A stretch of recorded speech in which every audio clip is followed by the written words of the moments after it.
Are live. Good morning, good afternoon, good evening. Depends on where you are in the world and when you are watching. Hope you are watching live. Welcome, welcome, welcome to Lyonsview Realty Financial Fridays. I'm Clara Lyons-DeVaughn, and I am the broker owner of Lyonsview Realty. We provide residential, commercial for small businesses and nonprofits, and property management services. We also have resources for real estate pre-licensing if you're interested in getting your real estate license, continuing education classes, homebuyer financing, down payment and closing cost assistance, homeowner distressed housing solutions, and health, wealth, and education and coaching. So I just want to thank you for tuning in to Lyonsview Realty Financial Fridays broadcast. Please subscribe to our Facebook and YouTube channel and definitely like and share this broadcast with others. You can find additional Lyonsview Realty Financial Fridays content on our Facebook and YouTube channels. And you can get connected with our team at bit.ly/Lyonsview Lifestyle. As you know, Lyonsview Realty, we're committed to ensuring that you have the resources, the information, and the tips to assist you in making the best financial decisions. And we want to maximize your wealth building power now and in the future. Financial Fridays, we're here to help you stay current on those trends that impact your bottom line. So I want to thank you for tuning in today. We are okay, got your camera back. We are going to be talking about, this is the third and final segment of the series, The Offer. And for those of you who tuned into the previous broadcast, you can catch those on YouTube. In the first part of the series, we talked about the three things that the seller is looking at when they review your offer: the price, the financing, and the terms. And we determined that price isn't always the most important things. The type of financing that you're using and the terms that you're offering the seller are also important. In another broadcast, we talked about the 7 items that you need to provide your real estate professional to present your offer. And this is really, really important because sometimes, you get so excited. You're like, oh my God, put an offer in on that property for me. Yes, yes, yes, I want it. And you don't give your agent all the information they need to present your offer. And those things included the property address because, we're looking at multiple properties. It's a seller's market. And they need to know which property you want to make that offer on. Of course, what price you want to offer. You may want to offer a different price on this property than you did on the last property. So that's important.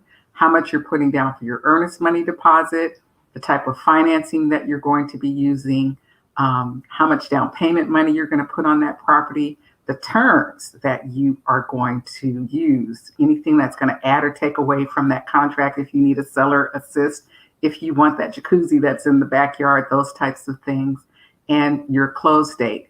And today we're going to be talking about the very, very most important thing of your offer document, which is your mortgage letter. That pre-qualification versus a pre-approval. We're going to talk a little bit about that.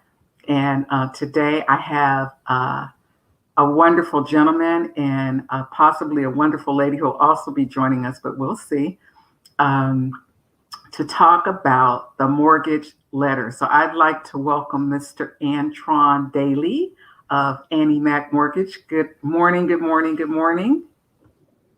Good morning, Clara. How are you today? I am wonderful. Thank you. Great, great. Yes, yes, yes. So Antrone, tell us a little bit about yourself. I'm going to just modify your name here while you're talking. You're with Annie Mac Mortgage, correct? Yes, sir. Yes, ma'am. Okay. A little bit about me. I am Antrone Dailey. I'm with Annie Mac Home Mortgage. I have been in the mortgage industry over 25 years. I pretty much specialize in rehab loans. I do quite a few of those. So if there's ever any questions about those, I do quite a few of those. Everything else is pretty simple for me. So Antrone Dailey, Annie Mac Home Mortgage. Awesome. Awesome. And we also have Miss Archibald. Welcome, welcome, welcome from Wells Fargo. I think your mic is off, Nicole. Yes. Sorry about that. Okay. Good morning. Awesome. If you could introduce yourself and tell us what agency you're from. So I am Nicole. I'm a Wells Fargo lender. So I help people get residential loans, and I specialize in first-time home buyers and especially cash out refinances. Awesome, awesome, awesome. So I want to welcome you both today. And we've been in this series on what to present in the offer. And we're at the final stage of the series, which is the most important document, which is the mortgage letter. The mortgage letter. And we really want, as real estate professionals, we want a mortgage pre-approval,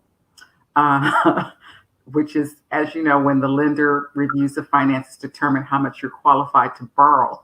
So a lot of times people don't understand the difference between a pre-qualification and a pre-approval document.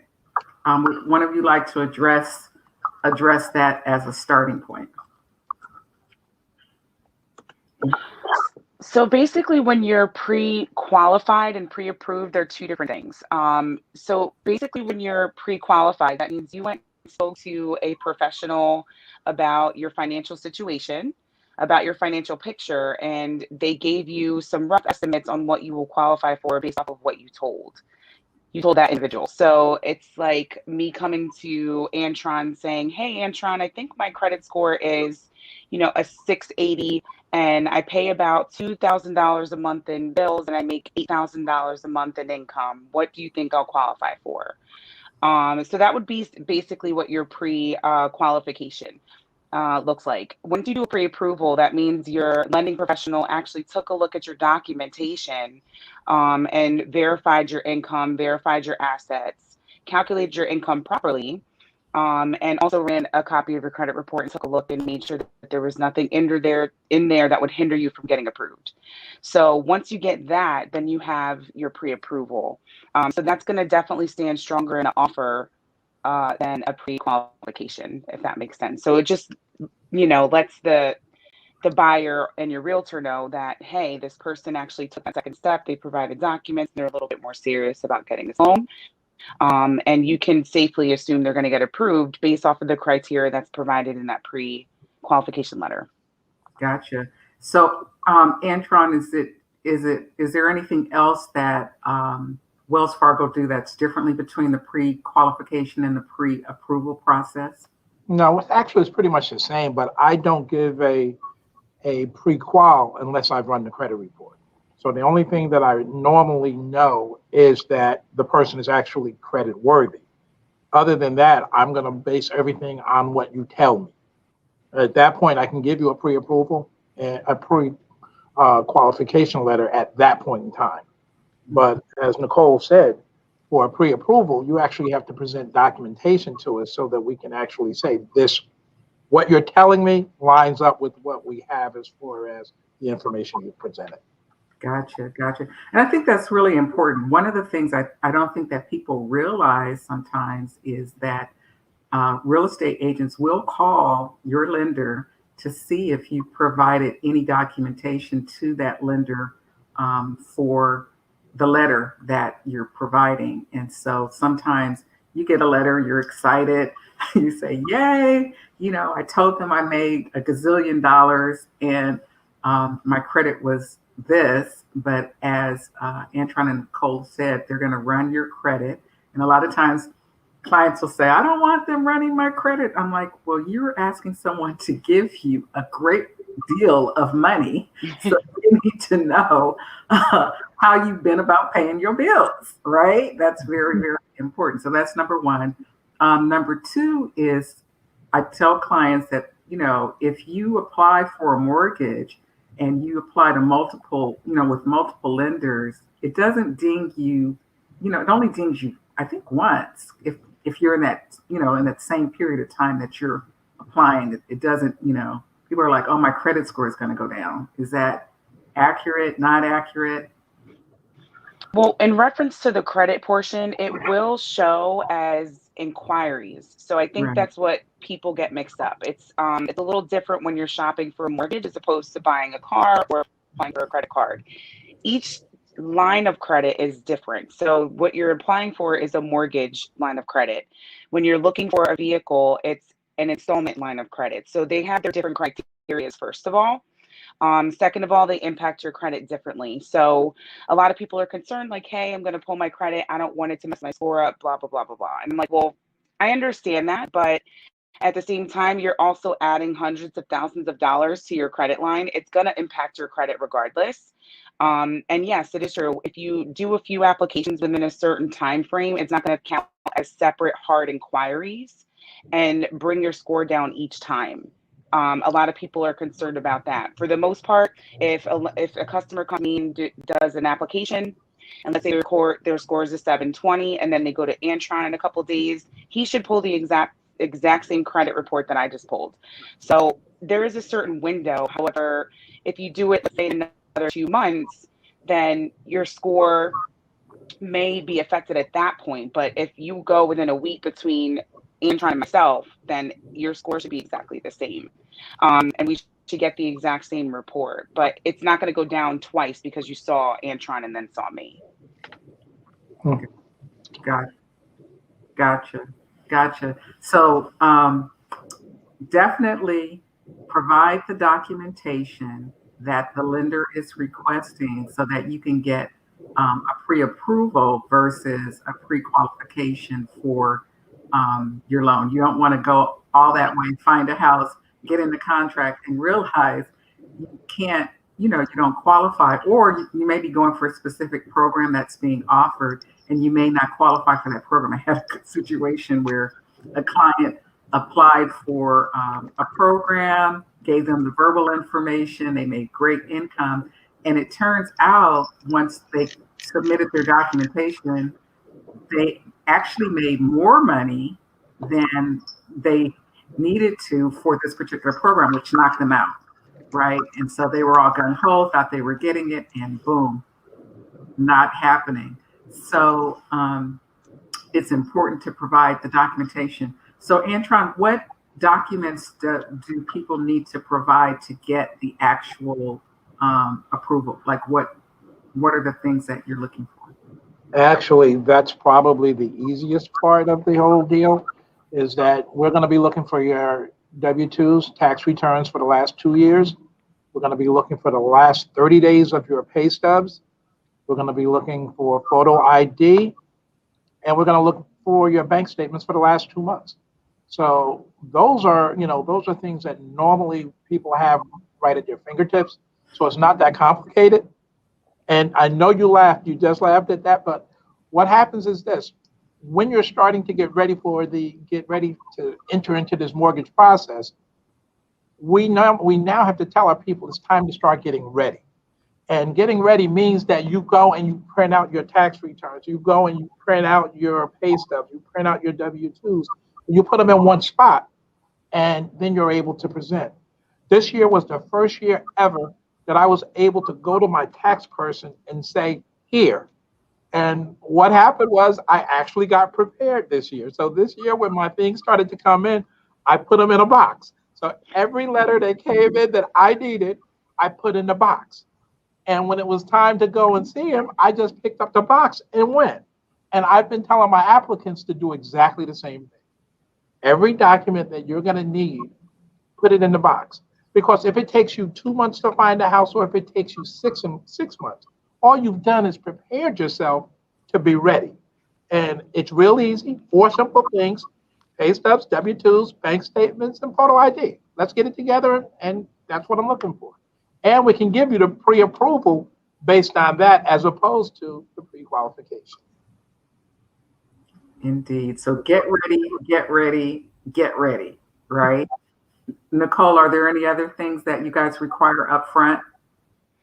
No, those are the basics. I mean, like obviously, as Antron knows, it depends on everyone's situation, the specifics of additional documents you'll need. But those are the basics that we're going to start with. So it's really not that much that you need up front. And, like he said, these are things that are very easily accessible. And especially with technology right now, everything's digital. So you should be able to just download a copy and write from your phone or your email at work and just email it right over. Takes no time. Awesome. So there are probably about five things that are going to impact that pre-approval. One we know is the income. How much money does that person make? Two is the debt. Three are the assets. Four is the credit history, and then five is employment. So I'd like each of you, and I know it's different from loan product to loan product. What's required, so to speak. When you're looking at their income, is there a certain formula for how much income they need for, the cost of the property, what their debt ratios, you're basically looking at for your clients, what types of assets, like what is an asset or what types of assets are you looking at for a potential client. Credit scores, what's the minimum credit score that your agency would accept to be able to do a loan? And then employment, how long does a person need to be employed? And how do you count, the different types of employments or different types of incomes for property? So I know that's a lot. So, you can pick a particular area. I was gonna say, that's a loaded question, Clara. I know. Income, well, we'll start with income. We were talking about a particular client and the difference between W-2 income and 1099 income, a self-employed person versus a person who has a W-2. So why don't you share a little bit about, kind of how you look at those types of income differently, or how an underwriter would look at those types of income differently when they're doing a pre-approval. I'm just going to say one thing to that. That's why it's really important to sit with your mortgage professional, because what happens is we'll sit and we'll talk to a self-employed person, and he will make $150,000, but by the time his accountant finishes with him, he's only making $25,000. He's only showing $25,000 as income that we can use. So in the real world, he might make 150, but for our purposes, we're only going to be able to use the $25,000 that he actually says is his earned income. So every applicant that we're going to deal with they could look exactly the same on paper to each other, but each one is going to have a different situation with them. So with the income part, in the market that we're in, and I'm sure Nicole has been running into this too, everybody thinks they qualify for more than they do. And all I've been telling people to do is this: whatever your income is, just divide it by 12, take 29% of that, because everything we do is going to start at a certain level. So take 29% of that amount. That's all your mortgage payment can be. Now, in the real world, we know there are certain circumstances that will say, okay, your ratio can be higher. I mean, if you're using the state of New Jersey, you can go up to 40%, of that income. So everybody's situation is different. But when we're starting with just the basics, divided by 12, take 29% of that. That's what you're looking at as far as a mortgage payment is. If you're going to make $50,000 and you're going to have $4,000, how much of that can you use for your mortgage? Okay. And sometimes we have to make sure that our applicants understand that these are the basic guidelines that we all have to follow, and this is the way it works. So on the front side of it, rule of thumb is 29. On the back side of it, that means including debt, it's going to be 41%. And then you talk to your mortgage professional, and maybe we can show you ways to extend it or expand it.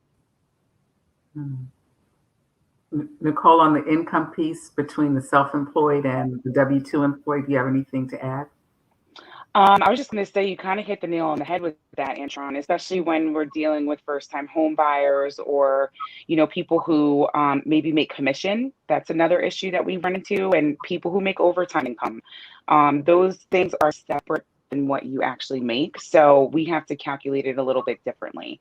And it's hard when we have to reset expectations with people and they're expecting to buy a $400,000 house in a neighborhood that the average home purchase price is 300,000 and they only qualify for 200. So sometimes that's a little difficult. It makes it tough. It's a little discouraging, and our job is to make sure that we are realistic with our buyers, and we just put that into perspective. Like, we don't want you to go into a house and be house poor.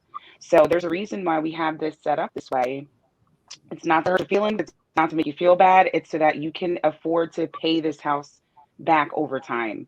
And you also have to consider other factors that most people don't consider up front. Like, what if you lose your job? Some of your income comes down. What are you going to do then? What if it's a single income household? There's a number of things that we're considering that the buyer isn't, because they're excited to buy a home, and we understand that. But we still have to consider those factors. And I think that's probably the toughest part of the job, is saying, I'm so sorry, but you can only qualify for 150. I know you wanted 275. You know what I mean? Like, having that conversation is a little tough, but sometimes it's rewarding because those people think they can't get a home, and then they end up finding their dream home on the first or second try in a normal world. In a normal world, when there's not, so many offers on one house like it is right now. But it's definitely nice to see the end result after all the hard work is put in.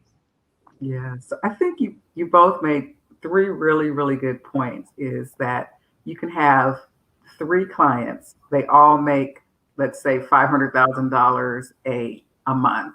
One is a W-2, one is a self-employed, and one person maybe they got to that 500,000 because they worked a ton of overtime. And each of those clients, their income is going to be looked at differently. It's not that 500,000.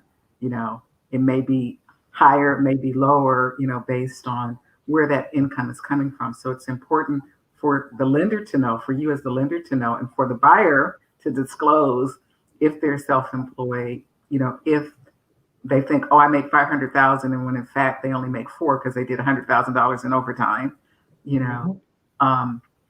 and all of those types of things that will impact how you as lenders are looking at their income. So that's great. So we'll move on to the next one, which is debt to income ratio. And Antron, you hit on it a little bit because you were saying, I'm gonna go back to income. I like that formula. Take your whatever it is divided by 12, take 29% of that, and that'll give you the payment that you can kind of afford. I think that's a good rule of thumb, because people are always asking me, or telling me I want my payment to be X, so they can kind of calculate that and see if they're in the ballpark to hit that particular loan amount. So on debt to income, and again, all clients are not created equal, because the other thing that you're looking at for their pre-approval is their debt to income ratio. So what types of debts are you looking at in that? Because sometimes people say, they tell me about their cell phone bill and their their utility bills and all of this other stuff. But what kinds of debt are you looking at when you calculate that debt to income ratio, and what is kind of the range of what you're looking at for a client to be approved? I normally tell people whatever shows up on your credit report is what I want to see. So if your cell phone payment does not show up on your credit report, I don't use it. If your insurance payment doesn't show up on it, I don't use it. So whatever shows up on your credit report is basically the things that we have to work with. And that goes right back to what I just said earlier. You take the same income divided by 12, and 41% of that is what you're going to be able to afford. Mortgage plus that, plus your debt that you're carrying should be in the 41% range of total income. And again, you can always go a little bit higher. You might be able to stretch those ratios a little bit. But again, you need to sit with somebody who actually understands what they're talking about and what they're seeing when they're doing it. Indeed. Yeah, I was going to say, I agree with Antron, because a lot of times, I know it's frustrating for most realtors, and deals fall apart for whatever reason. And the main reason, and I know that you could probably attest to this, that a deal will fall apart is because income was calculated improperly.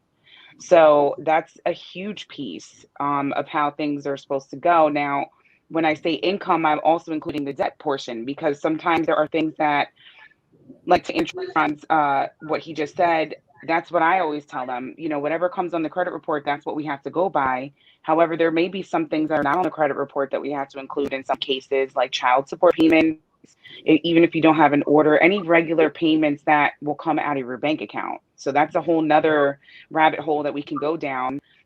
So if you have recurring payments on your bank account that the underwriter will catch, they will end up using that and applying it to your debt to income ratio, even though it's not on your credit report. So you have to be really honest with what you're doing. And we understand it's an intrusive process, but if we don't have the information up front, you can set yourself up for failure to get denied at that closing table. So it's really, really serious and very, you just got to be honest. And if we don't know, we can't help you. There's ways around certain things. And if we don't know that, we can't help you get around it. So that's the second thing that I just wanted to point out. Like, it's kind of your credit report and your bank statement. Indeed. And Nicole, I normally tell them that we become their best friend for the next however long you're going to be in this mortgage process. Whatever goes on in your life, I need to know about it. So, yeah, we're going to be besties in this process. Family member, right? Yes. Yeah. I mean, after a while, you make some good friends. You're right. Yeah. So child support could come up, tax issue. Yeah, tax payments. Student loans. Student loans. I mean, even if you have recurring payment to, like, I don't know, what is this? I don't know, like maybe some people have recurring payments to their credit cards, or they're paying their child's car payment, something like that. Like, those things are serious that can come up and really mess you up. Now, on that, Nicole, you're right. And like now, one of my applicants has a payment coming out. I didn't look at it. The underwriter's job is to make sure she pulls apart everything that we put together. And you can't get mad at her. That's her job. Yeah. So a recurring payment that I paid no attention to, she did. And then we have to explain what's going on with that. And believe it or not, some recurring payments knock you out of the box. So whatever is going on in your life, you have to tell us if you're paying child support, because that's not going to show up anywhere but on your pay stub a lot of times, and sometimes it doesn't show up there. So yeah, just make sure that we become your new family members. Yeah. Disclose. Another one that came up for a client was I guess alimony. They were divorced, and they were counting part of their $500,000 of income was money that they were receiving from a spouse. But the underwriter requested documents, the divorce decree documents, and people are like, "Why do you need that?" And I'm like, it's normal for them to request those documents that said, okay, well, that money is going to end after a certain period of time. It's not ongoing. So just like money that you get for a long period of time can be counted, money that's going to be there for a short period of time, like overtime or spousal payments, those get factored into the mix too. So it's really important to disclose to your besties, your lender, that anything that you know about, and they can kind of guide you through that process of, this could potentially come up or not, and this could potentially impact what you'll be able to qualify for. And on that note, with child support, we have to understand that the child support has to be able to be continuous for the next 3 years. So if your child is 16 years old, even if the parent has to pay when they go to college, they have to continue paying. Technically, we stop at 18. So if you're at 16 and you're looking at child support and your child is going to go to college, it really doesn't matter. I cannot use the income from the 16-year-old. Now you're 14 and you're 15, yes, I can use that, but the 16 we can't use. Unless your order specifically states until they're 21 or something, I think it is, because it normally starts at 18. As a matter of fact, I had a similar situation too, because in the state of New York, the continuance is until 21, it's presumed. So it was a huge battle. I was fighting for this income, but the order didn't state it. So they were making, assumptions, because now the underwriter's like, well, they could get married at 18. They can go into the military. They can move out. A number of things can happen, but, right after they turn 18 before they're 21. And my argument was, well, they could get married at the age of 15 if they wanted, with consent of the parent. We're assuming things that we don't understand at this point, but the state law says what it says. And they're like, well, that order doesn't. So until we get a new order, we cannot use it, because the child was 15 and a half. 15 and a half. Yeah. So I'm literally fighting for 6 months. You know what I mean? Over a 6-month difference. It's that serious. So make sure you have all of your documentation. That's all I would like to say. Yes. And it's all of the income, all of those things, finance that touch your life, discuss those with your lender. It's better to address it up front, get some feedback than to, hide it under the pillow and then hope that it doesn't come up later. So it will come out. Yes, it comes out. It comes and that's out. what I tell my clients. I'm like, listen, it's almost like working with a parent, like if you're a kid and you did something and you don't tell me, and I can't come save you from your mom, like you have to tell me what's going on so I can at least cover your story up, That's kind of how I tell them, to make a joke, but that's basically what it is. We need to know. Yeah. And to, figure out the best way to maneuver through whatever you've got going on financially. So we've talked about income. We've talked about debt. I think I heard for Annie Mac, it's 41% debt to income is probably the minimum. What is it for Wells Fargo, Nicole? I would say it's roughly around there, depending on the loan type. They usually start around 43%, and you can go up to 50% in some cases. So it just depends on the loan type. Gotcha. Now, this assets thing, I'm not quite sure what that means. What types of assets are you guys looking at? Oh, all of them. Yeah. Every single thing you got. Okay. Every piece of penny you have, we want to see where it is. I mean, even if you're not using it, you can just have it there in reserve to make you look prettier. You know what I mean? Like the more money you have available, the less of a risk you are. That's basically how it boils down, I think.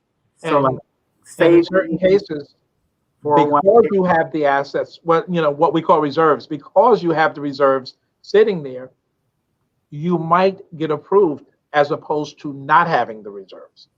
So sometimes when you're right there, you want to make sure that you, as Nicole just said, you want to make sure that they understand that you're a model citizen and that, yes, I'm able to take care of these things. And if something happens, I still have these reserves here. And I have the ability to save funds too, because most of the things that we do, we're going to run through a system, and the system is going to come back and tell us whether or not we can use the program. And what goes into it and everything that we put into it has to be documented. So if you're telling me you have $5,000, I need to see the $5,000. Your $5,000 cannot show up on Tuesday and you give me the statement.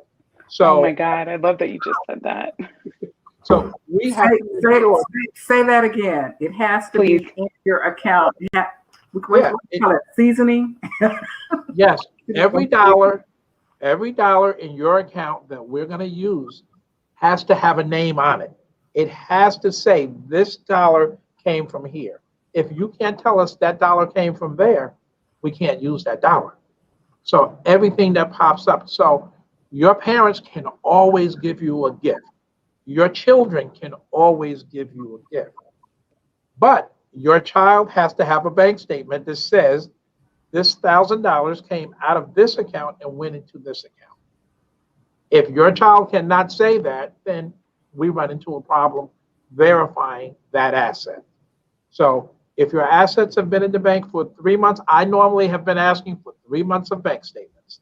Even though I only need 2, you give me 3 months of bank statements so that we can actually look at the activity that's going on, because we have to see what's going on. And if you just put $20,000 into the account, we have to be able to document it, and it has to be able to come from a source that can give you a gift. Not everybody can give you a gift. Indeed. So the money that you get as a gift, at least it has to be sitting in your account for at least 3 months. If you're using, say, a 401k or the higher reserves savings that you have, that kind of helps you in terms of your approval because they know you have some money to fall back on if things get a little tough. Anything else? Just one correction. Mhm. The gift money can show up on Tuesday. The person who gave you the gift has to give us a 30-day period prior to. So they're going to have to get a printout for the previous 30 days to see where the funds were. So if they had the funds in their account for 30 days, we're fine. And you can show it going into your account. We're good with that. Okay. Okay. Anything else you want to add on assets, Nicole, before we move on to credit history? No, I mean, I think you pretty much covered it. Just make sure your money's there. We can't go on, I'm getting my tax return in 3 weeks. That money is not there, so we can't use it, honey. I need it to be in the account first. Yes. Oh my God. That Because we comes up get that a lot. Yeah, especially like January, February. My tax money will be here and I'm gonna save, 3 paychecks before closing. It's like, well, my underwriter can't approve assumed money. What if something comes up and that money doesn't make it to your account? We can't do that. So whatever you have physically in your account is all we can use. Because back in the day, and I'm sure people were saying they had money that wasn't there, and then come to closing, and there's no funds for closing. So that's why that law has changed. Unfortunately, when you have a couple bad apples, it changes the game. So you need to have everything up front now. She's indeed, right. indeed. That's a biggie. That is such a biggie. So I tell people you need to have the money in the bank in Yes. advance that you've saved and put it away and be able to show it. So credit history. What's a typical credit score? Kind of the minimum and the range that you're looking at for a pre-approval.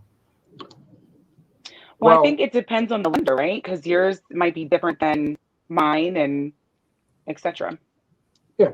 I mean, we can actually do 580 as a credit score.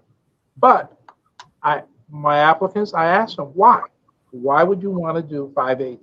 Why wouldn't you take the time to say in 3 months, you can raise this score to 620? You know, all you have to do a lot of times is sometimes pay down some of your debt. Sometimes you have to clean up some of your debt. Sometimes you have to talk to a professional. So if you're 580 FICO score, then I'm going to ask you for your 12 months of rent payments that you paid on time. You cannot miss any. You have to be able to document it. I'm going to ask you for reserve funds that you wouldn't have to have if your score was 620. So yes, you can do that, and your fees are going to be a little bit more because of that 580. So why not deal with a mortgage professional?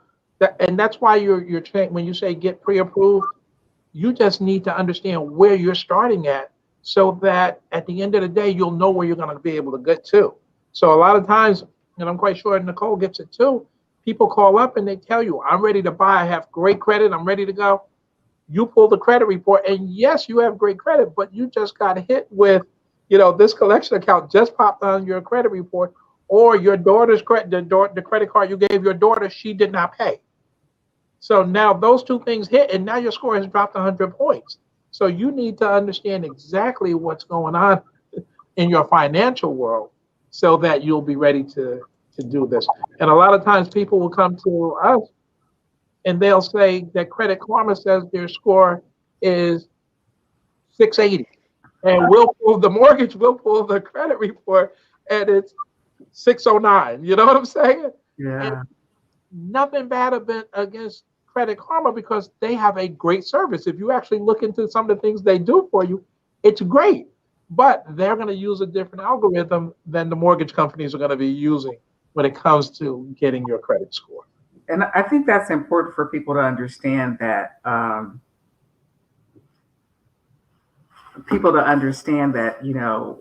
mortgage credit score is different than the one that they're going to get with the outside credit scores.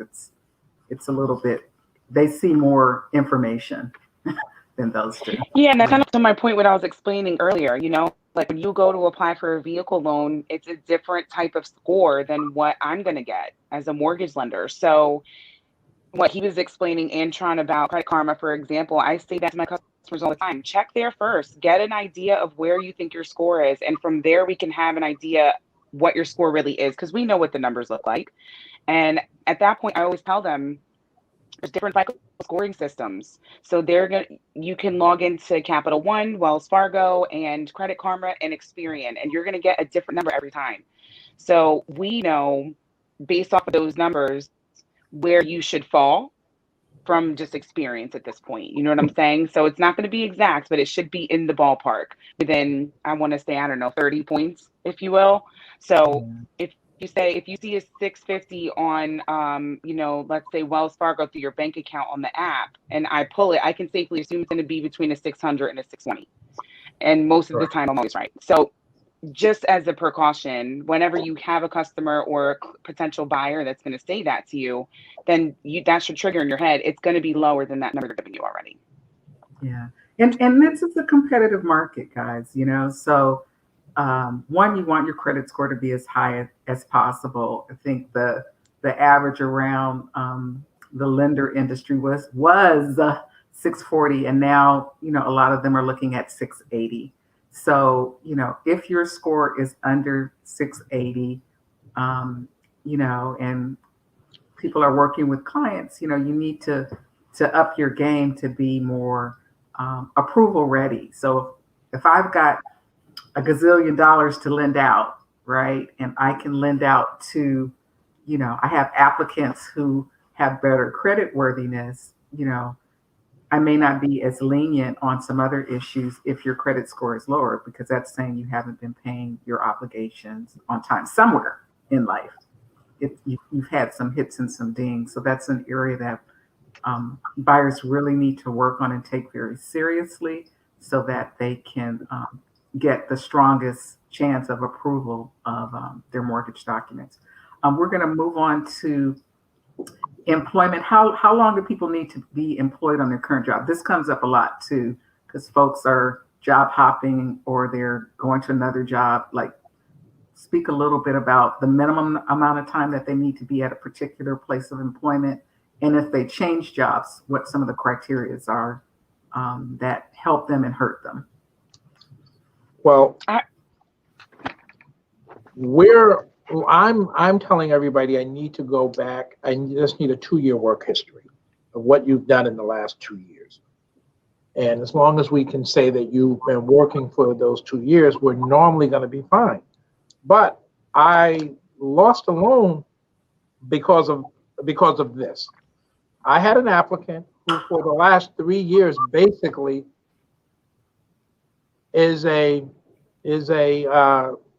she works in the home health field. So there's always a job somewhere, and she's always stopping one job and going to the next. I seriously had 4 years of continuous employment, but we couldn't do the loan because the underwriter said she didn't have job stability. So when you're, you can in your head, I always have a job, but why are you jumping from job to job? And suppose you decide that you're going to leave this job tomorrow and not get another job. And those things work out. So normally right now, I say that it's 2 years, but within that 2 years, everybody's situation is a little bit different. We have to look at it each case individually to see how it works out. But with the millennials now, a lot of times they will stay at a job for a year and move on to the next. That doesn't appear to be a problem. I don't know, Nicole, you're in the same boat, or? Yes, we're all in the same boat with that. Okay. One thing I was going to say to that too, I think it depends on the type of employment, because I know especially around December, in the winter months, we have like a lot of contract workers or union workers that every year they collect unemployment because their jobs, they're seasonal in a sense, and they may be down from December to like February, and they collect every year for those 2 months. So if that's standard practice in your job, that's a little bit different, but usually it's 2-year work history, and it has to be stable work history. And it should be 2 years of an employment type. So for example, you want to have 2 years of W-2 employment as opposed to 1 year of W-2 and 1 year 1099. If you do that, you're kind of stuck.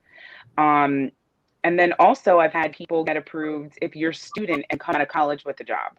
So Right. it really does depend on your situation. Students are looked at a little bit differently. Obviously, you haven't had a job, you were a student. So at that point, we're asking for transcripts and things like that, and your tuitions and stuff like that. So, and it depends on your field. So I've had a customer get approved her first job out of college, and she was a nurse. So to your point, Antron, it just depends on everyone's scenario. Yeah, this is really good because I think people think I've been working. So, Mhm. income is income, but all income, just like, all employment, just like all income is not created equal. And, you need to look at, do you have the 2 years continuous employment? Is it in the same line of work, or did you change from, being a belly dancer to a brain surgeon, So, And they might ask why you did that. So, well, oh, so one thing I wanted to point out too is that sometimes if you have a decline in your income over that period, so even though you've had your job for a long time, and a lot of people, especially with COVID, it happened. They took a hit on their income because of their job and their job type. A lot of, I guess, hospitality workers, they lost That's it. income, so that reduced your actual income that you made because they'll take an average of it. So you really have to be careful. So don't become a brain surgeon and leave belly dancing if you can. and teachers, because teachers work what, so many months out of 10 the year? months. Mm-hmm. 10 months. Do you average it for the year? How do you do teachers? I think it depends on their contract. Some of them get paid all year, and some of them only get paid for the school year, and then some of them get summer jobs. So it just depends. Okay. Okay. This is good. So this has been really, really, really great. Anything else that you all want to share that would impact the pre-approval for the mortgage? And then we're going to wrap. I would say if you're thinking about buying a house, make sure you speak to a mortgage professional so that you can get the information that you need. And I know we said earlier that you don't want, a lot of times people don't want their credit reports pulled, but when it comes to your mortgage, when it comes to a mortgage, you should be comfortable with the person you're giving your information to anyway. So if you're talking to somebody and you're comfortable enough to give them all the information that they need, then you should be comfortable enough for them to pull the credit report. If you're not comfortable if you're not feeling that they can guide you to the next step, then maybe that's not the mortgage person for you. And I always tell them, we all work for you. So whatever it is I need to do in order to make sure that you're comfortable and able to do it, then that's what I try and do. But I'm not going to be the one for everybody. So certain people might not feel comfortable working with me, and they might love working with Nicole. So it's, as long as you're comfortable, make it happen.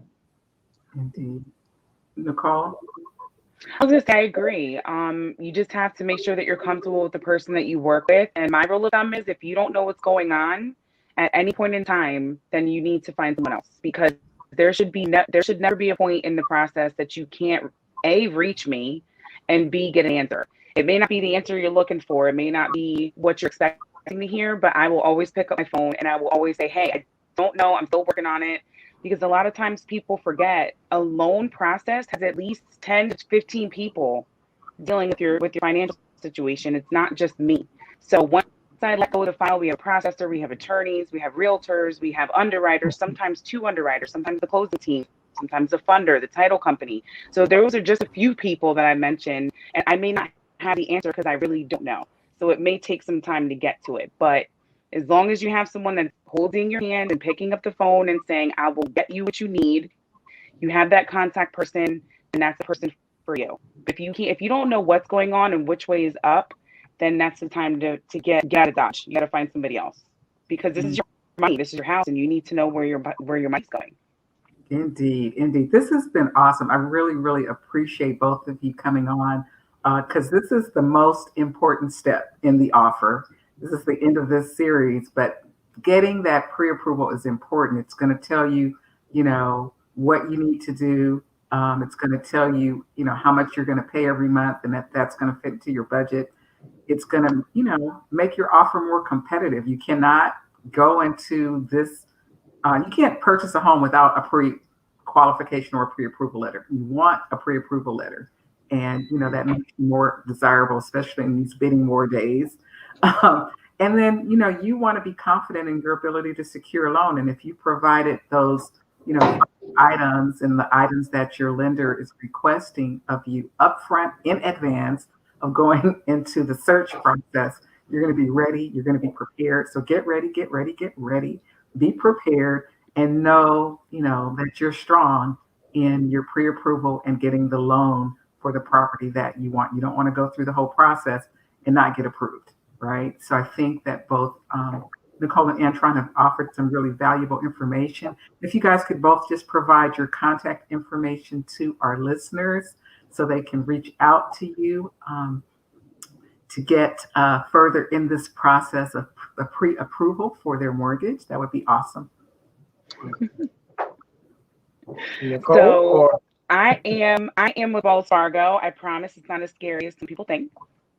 And my phone number is 609-203-3020. Very simple. Text me, call me. I'm always around. and my cell is 201-486-3200. My email, my website is myonlylender.com. So if you go there, you can email me there. You whatever you need to do, just go to myonlylender.com and I'll be able to work it out for you. Awesome. I want to thank you both for joining us today. I want to thank everyone who was watching in. Our guests are always here as a resource to you. So definitely reach out to them. They are both phenomenal lenders and can get your deal done. So remember to share this video with other people, because I don't think people really understand the importance of the pre-approval letter from their mortgage and that relationship. It's good to have a good relationship with your lender and to provide them with all of the documents, provide them with the transparency. They are your priest in this process. They will not disclose this information. I was like, can they do it or can they not? That's all I want to know. But you can give them all of your financial information, tell them all of your secrets. They will keep your information confidential and walk you through the lender and the money process, because the money is the most important thing, unless you have cash. Cash is always king, but we leverage our money. So lending is important. If you have any questions, you can always feel free to post them in the chat and we'll definitely get back to you. Just want to thank you for watching today. We went a little bit longer than we normally do, but this was very, very, very important information. And it's for any time that you are purchasing property. Financial Fridays, we're here to be a resource to you, to provide you with resources, information, and tips to, help you make the best financial decisions. And I hope that you receive something of value to you today. As always, we're coming out of that pandemic. Wear your mask though still.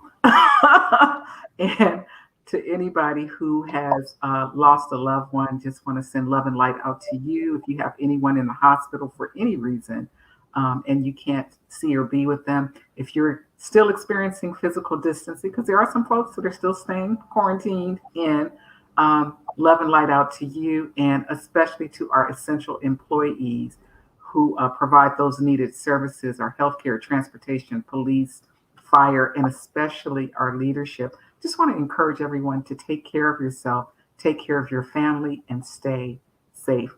My name is Clara Lyons-DeVaughn.